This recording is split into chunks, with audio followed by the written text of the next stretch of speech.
DTSP bu tug'ma serebral falaji bolalarda. Buni qaysidir bolamizda nevrolog vrachlar aniqlash kerak. Albatta bu narsani biz reabilitologlar nevrolog vrachdan oldin agar bolani qabul qilsak, misol uchun bemor bizga keladi, bolamda deydi 4 oylik bolam deydi. Bo'yin tutishlik yo'q, reaksiya yo'q, tonus kuchli. Oyoqda tonus bor, lekin qo'l, bo'yinda tonus past hisobda. Bitta tanada 2 xil tonus.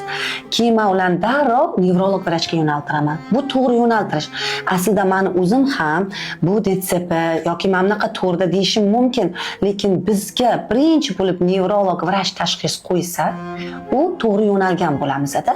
Chunki nevrolog vrach bolada har bir DTSP to'rlari bo'lgan bilan har bir to'rida yana nechta to'rlari bor.